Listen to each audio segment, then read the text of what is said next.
So, welcome back to our KSET previous year question papers or questions with solutions classes. Okay.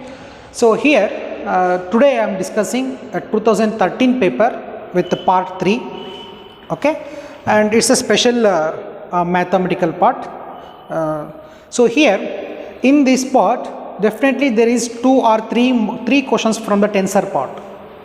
Okay. So, tensor is nothing but it's a type of, it's a mathematical component. It has an objects of mathematics and it's a special type of vectors. So, tensor is nothing but a component which is not changing when we change a coordinate system from one coordinate to another coordinate. The components retain its value. Its value. Okay, in the next videos I will discuss deeply about these tensors. Okay, today here there is a question about these tensors. If a mu is a superscript, okay, if we represent a superscript with a component, so then we can call it as a contravariant tensor. Here a power mu and b, this is suffix b nu, are components of contravariant and covariant vectors. What is the nature of the quantity a mu and b are? This b nu. Okay. So actually its vector is nothing but a tensor of rank 2. Rank 1. And see, so here they asked what is the product of a power mu and b nu? Is 0 or an invariant or a contravariant tensor? A mixed tensor rank 2. Actually the correct option is a mixed tensor of rank 2. So why? Because here we have two components. So that's why it's a mixed tensor of rank 2. Why it is mixed? Because here we are taking a product of contravariant and covariant vectors. Both it is there. If suppose it is like this, a power mu, b power nu and for example some zeta. Now again it's a mixed tensor of rank 3. See, we have a 3 components. Here it is covariant rank 2 and contravariant rank 1. So it's a rank 3. Okay. So this is the type of a problem. This type of problems definitely ask in your KSET exams. So it's a mixed tensor. Why it is mixed? Because here we are taking a product of both contravariant and covariant. For example, if suppose it's a tensor is like this, a power mu and b power gamma, so then it is not a mixed tensor. But the tensor of rank is 2 because we have two components. It's a contravariant tensor. Okay, so here the correct option is mixed tensor of rank 2. Okay, let's see another problem. So here there is a question. The question number 2. This part is also belongs to a tensor. The question is for the Ricci tensor or this is a covariant or mu r. What is the quantity g mu r? In the summation convention. Here summation convention is nothing but Einstein summation convention. Okay. So in Einstein summation convention we have to express this Ricci tensor, or we can represent with Ricci tensor. So option is a vector. That means the quantity g mu r in the summation convention is a vector or a scalar or a pseudoscalar or a scalar curvature. Actually the Ricci tensor can be represented with r is approximately equal to g power mu r and r mu k, g mu k and r mu k. So this Ricci tensor is nothing but an important mathematical object. It is used most probably in differential geometric and also in general theory of relativity. So this Ricci tensor gives a information about a scalar curvature, which gives an information about scalar curvature.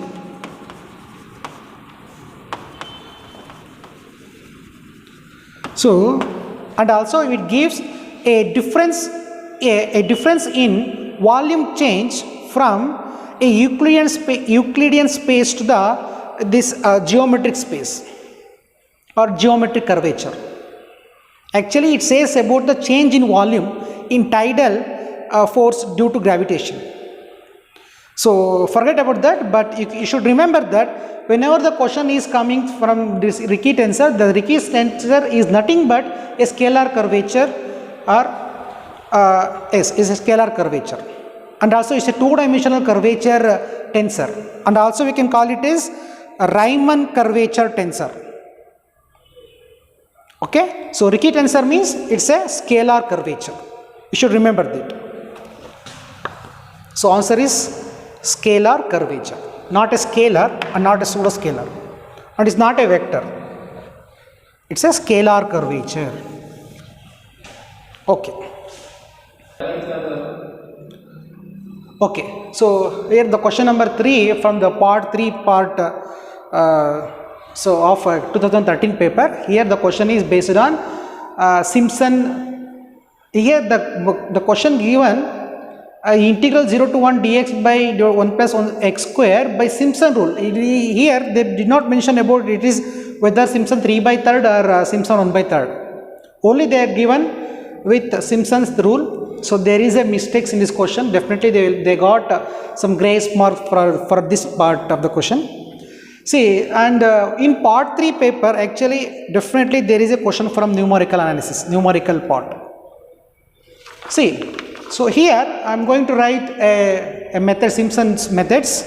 So that one of the method is, if integration a to b f of x dx is equal to h by 3 into y naught plus yn into 4 into plus 4 into y1 plus y3 plus y5 plus up to yn minus 1 plus 2 into y2 plus y4 plus y6 plus up to yn minus 6. Okay, next and the next part is Simpson 3 by 8 rule. So that is a to b f of x dx is equal to, so actually I think this is n minus 2, 3h by 8 y naught plus yn plus 3 into y1 plus y2 plus y4 plus y5 plus so on plus 2 into y3 plus y6 plus y9 plus so on. Okay, so I am not going to write this one because it will extend up to n minus 2. See, here this is a Simpson 3 by 8 rule and h represents intercepts. And why this is Simpson 3 by 8 rule? Because here see, it's a coefficient of 3, 6, it's a multiple of 2, 3 2 is a 6, 6, 3 3 is a 9. Okay, so like that, it's a difference of 3, so that's why we can call it as a 3 by 8 rule, and remaining terms comes here. See, here y1 is not there, here y1 and y2 and y4, y5 up to so on. So this is Simpson 3 by 8 rule. We can use any method to get the solution, this one. So here I am going to use Simpson 1 by 3rd to get the solution.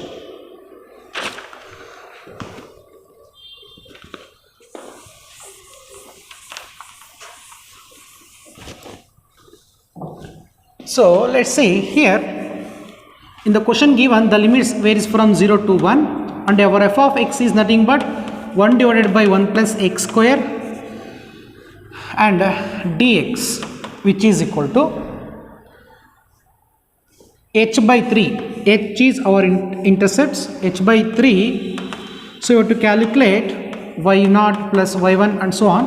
So but first let us calculate, first we have to take an initial guess. So our initial value is 0, a0, or let us take this as x0 is equal to 0, okay, or I am going to write this as a is equal to 0 and our final number is b is equal to 1. It is lower limit and this is upper limit, and h is equal to, our intercept h is equal to b minus a divided by n. N is number of intervals. In the question number of intervals also not given, but it's a standard question. We can use this as b minus a divided by 8. I am taking this 8, n is equal to 8. You can take anyone. If you take n is equal to 8, so then our h is b is our upper limit, so 1 minus a is lower limit 0 divided by 8, so which is equal to 1 by 8. So after calculating this 1 by 8, we will get h is equal to 0.125. Okay. Next, see. So next step, we have to calculate corresponding x0, x1, x2, x3, x4. By using that, we can get y0, y1, y2, y3. So for our problem, so h is equal to 0.125. Okay, I am going to rub this part. I am taking a small table x0 and y0.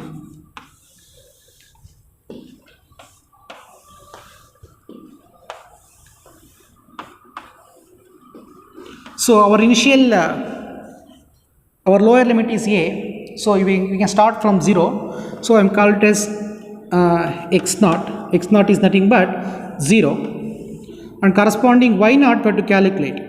Okay, and for x1 we have to calculate y1, and for x2 we have to calculate y2. By taking x3 we have to calculate y3, and by taking x4 y4, and x5 y5, and x6 y6, and x7 and x8.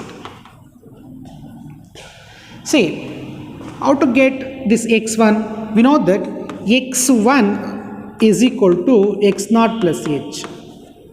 Why? Because xn plus 1 is equal to, or xn is equal to xn minus 1 plus h. So which is equal to x0 is nothing but 0 and h is 0.125. So after calculating this, we will get x1 is equal to 0.125. So this is 0.125. Similarly, x2 is equal to x1 plus h, and x3 is equal to x2 plus h. So after solving this, we will get corresponding x1 is 0.125, and x2 is 0.25, and x3 is 0.375, and x4 is 0.5, and x5 is 0.625, and this is 0.75, and this is 0.875, and this is 1. Okay. Next, and we have to calculate corresponding y0, y1, y2, y3 up to yn. So for that, we know that y is nothing but 1 divided by 1 plus x square. So this is f of x0 actually. So if you take y0 is nothing but put x0, put the value of x0. So that is 1 divided by 1 plus x0 is 0. In the place of x, we have to substitute the value of x. So 0. So y0 is 1. So this is y0. And y1 is equal to 1 divided by 1 plus x1 whole square. Okay. So next, therefore, y1 is equal to 1 divided by 1 plus, and x1 is nothing but 0.125 whole square. Actually, this is 1 minute. This is 1 plus x. Sorry, this is 1 plus x. If the question is 1 plus x, so then it is 1 plus x. So this is 1 plus 0.125. Oh, so after solving this, we will get y1 is equal to 0.888. So this is 0.888. And y2 is nothing but, so y2 is equal to 1 divided by 1 plus x2. So then so therefore 1 divided by 1 plus x2 is nothing but 0.25. So y2 is equal to 1 divided by 1 plus 0.25 means 1.25. So after solving this we will get 0.8. So this is 0.8. Next, so for corresponding y3, x3 will get y3 is 0.7272 and 0.666 and 0.615, and corresponding x6 will get 0.574 and 0.533 and 0.5. For x8 this is 0.5. Okay.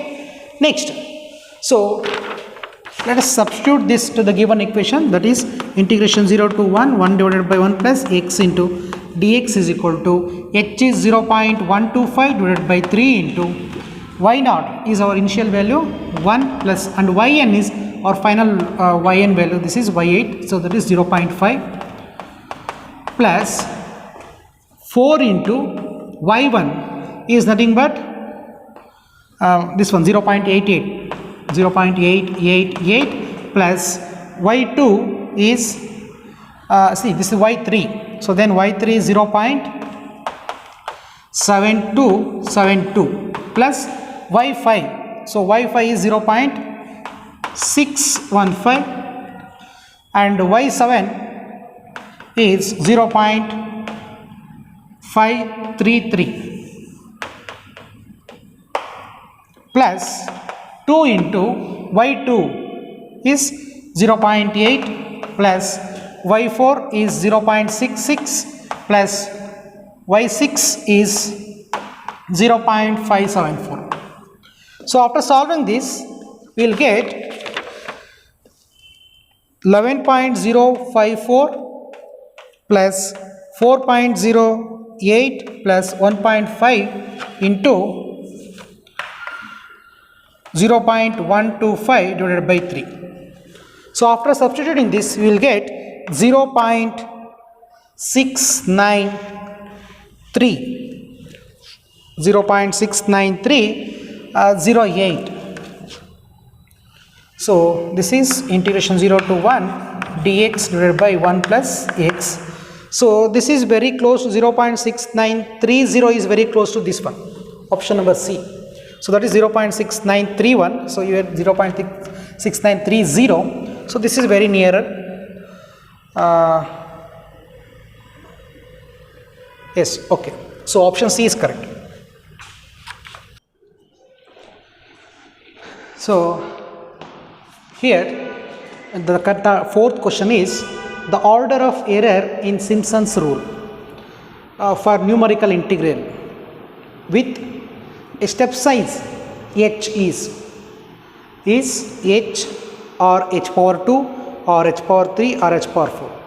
Actually it's in Simpson's rule the order of error comes from Richardson expansion for first step by Romer's method. So we can also represent with O of h4, we can also represent this with h4. So here the error is h power 4. So this is the correct option.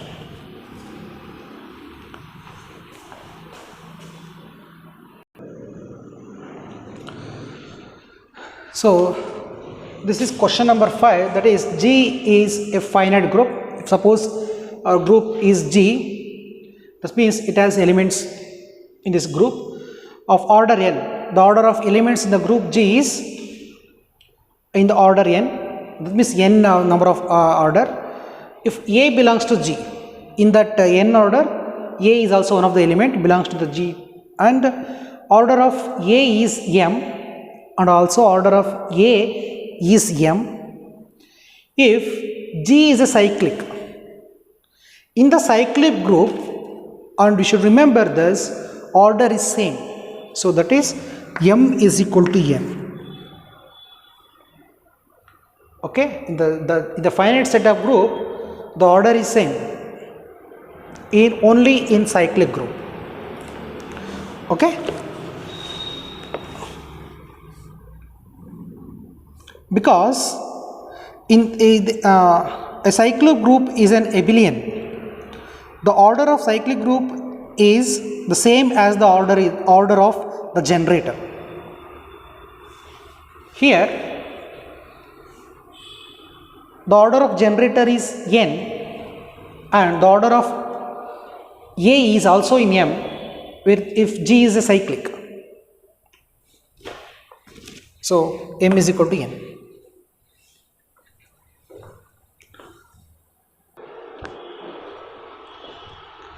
See, this is question number 6. Here the question is like this: the set of all non-singular square matrix, it's a non-singular square matrix of same order is same, and it's a set of non-singular square matrices. The set contains a number of square matrices and the order is same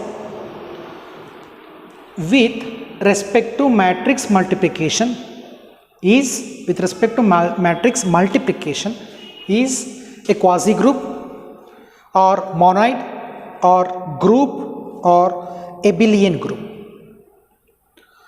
So what is this quasi-group? See, in the quasi-group is an algebraic structure which resembles group in the sense that division is always positive. In the quasi-group only division is positive, but it does not obey all the properties of the group. Okay, it does not obey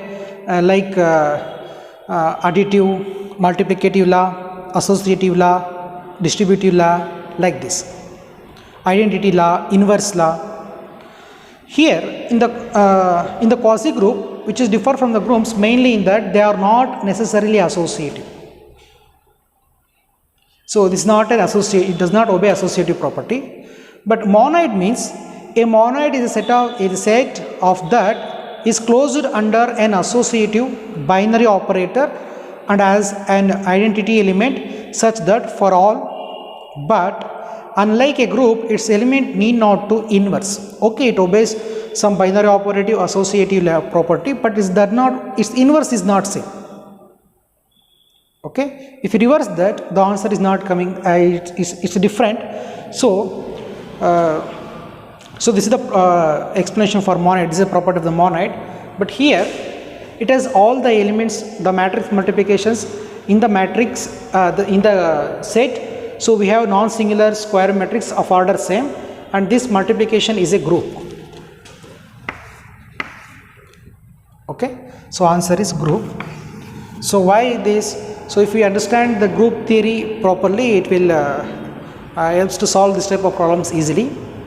Okay, but in this class, in this video, it is not possible to cover all these explanations why this is group and why at all. But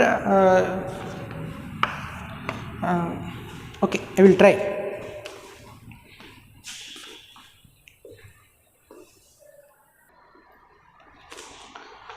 So this is question number 7.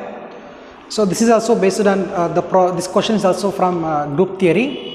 So the question is like this: all cyclic groups are abelian, and B statement says that the order of cyclic group is same as the order of generator. Yes, if it is cyclic, then the order of cyclic group is same as the order of generator. Obviously it's correct. And all cyclic groups are abelian, and it's also correct. So A and B are false is not an answer. A is a true, B is false is not an answer, and B is true, A is not and A is a false. This is also not an answer. And A and B are true. Yes, this is our answer. If it is cyclic, definitely it's abelian, and also the cyclic for a cyclic group, the order is same, and the order is same, and also it's a generator. Okay.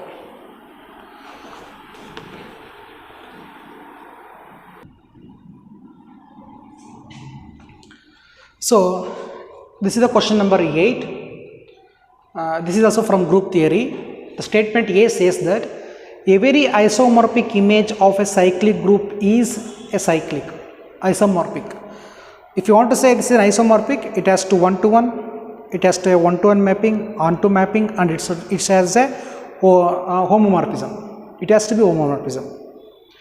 And statement B says that every homomorphic image of a cyclic group is a cyclic. Okay, this is correct. Every homomorphic image of a cyclic group is cyclic, but every isomorphic image of a cyclic group is not a cyclic. So option B is correct, option A is wrong. So from these options, both A and B are true, both A and B are false. Only A is true, only B is true. So only B is true. Option D is correct. Okay, why? Because every isomorphic image of a cyclic group is not a cyclic, but every homomorphic image of a cyclic group is a cyclic. And the next,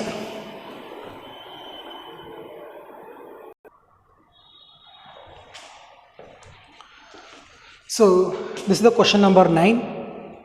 A one-to-one mapping of a finite group onto itself is, see, it's a one-to-one mapping. So it's we can confuse by seeing this one-to-one. We can simply guess it's a isomorphic maybe, but actually the automorphism definition is an isomorphic mapping of a group G onto G itself is called an automorphism. So in the question the definition is given, but here instead of taking an isomorphic, here they given a one-to-one mapping. They mention like a one-to-one mapping, but an isomorphic or one-to-one mapping of a finite group onto itself is an automorphism. Isomorphism means it has to one-to-one, onto, and homomorphism. And what is this homomorphism? Homomorphism is a mapping F from a group G. F is a function which is from group G comma star to group G dash comma O is called a group homomorphism from G to G dash if f of A star B is equal to f of A O f of B. So this is the definition for homomorphism, but this is not a homomorphism, and this definition belongs to automorphism. And monomorphism is a type of homomorphism. Okay. Okay. In the coming videos, we will discuss the next parts of the case paper question solutions. In the next video, I will discuss 2014 paper. Okay, for only mathematical part. After completing this mathematical physics part, move on to the next part of the problem, okay, of the paper. Okay.